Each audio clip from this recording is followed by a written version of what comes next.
So when you get your point shoes, you'll have 2 point shoes that have no ribbons or elastic sewn on them.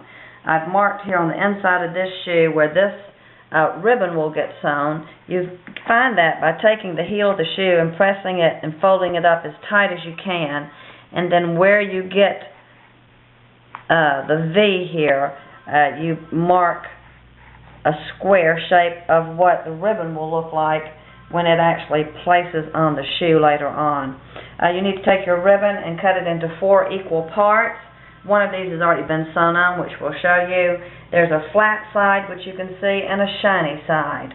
So when you're getting ready to put your ribbons on, you always want the flat side against your skin, and you want the shiny side away from you. This helps grip your tights and keep the ribbons from sliding up and down your leg.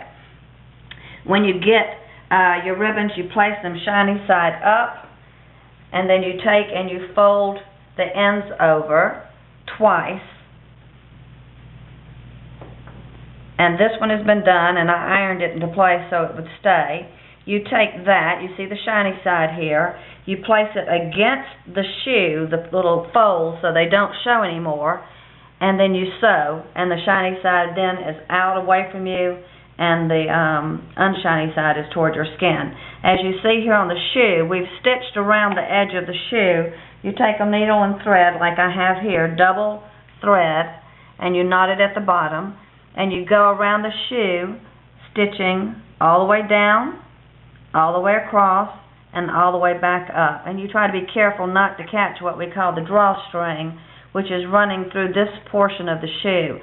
So if you just catch it at the very top and then go down a little further, you won't catch that. When you're getting ready to put your elastics, you look at the back of the shoe. There's a big seam that comes up the back of the shoe, and your elastic goes on either side on the outside of the shoe. The ribbons are on the inside, the elastic's on the outside, so it won't rub a blister on your heel. And you just put it straight up and down, making sure you don't get a twist in it, but that it lays in a nice arc so you can slide your foot through it, and it will pull and keep your heel of your shoe on. You put about ½ inch to 1 inch down on either side, and you sew exactly the same way you did the ribbon. You take your needle and thread, and you sew down this side, across the bottom, and then up the other side. And it looks just like you sewed it with the ribbon, except you've done it with the elastic. For judging how to do your elastic, you need to slip your shoe on, keep your foot on the floor in a flexed position, take your elastic in and hold it like 1 inch down onto the shoe, and take it and stretch it very tight around your ankle and get it back to the other side with it very firmly around your ankle. Not so much it cuts your circulation off, but then you know how to cut your elastic what length. Once you cut one foot's elastic the proper length, you can just do the second one exactly the same length, and you have your 2 pieces done. So you really only need to do 1 foot.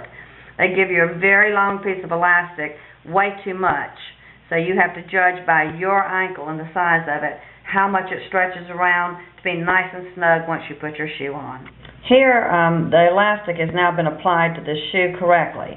You see with it making just a nice smooth arch there, so there's no twist in it.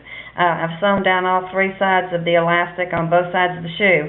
When you get, as you start this and when you finish this, when you get to the very last edge of the shoe, or when you're starting at the first edge, at least do 2 stitches there to make sure it's real secure. So I did 2 on this side. At the end I'm doing 2. I'm going to do a 3rd one.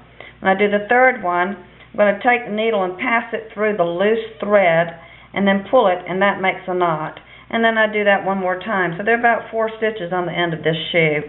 The ribbons, you do the same thing as you do with the elastics, and then of course you just snip and cut what's off. And that's the elastic sewn properly on the shoe, on the outside. And then you, of course, go back and do all 4 of your ribbons. So it's this way. You're never sewing through to the outside of the shoe. You won't see the stitches on the outside of the shoe. It's all on the inside.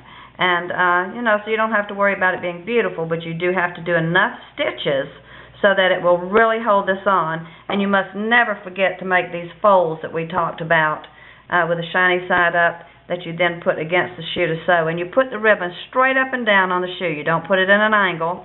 And once again, remember, you do that by folding the heel in and then marking where these go. You can see on this side where I marked one without the ribbon. You can mark it with a pen if you want to, or you can eye it up. It's however you feel the most comfortable.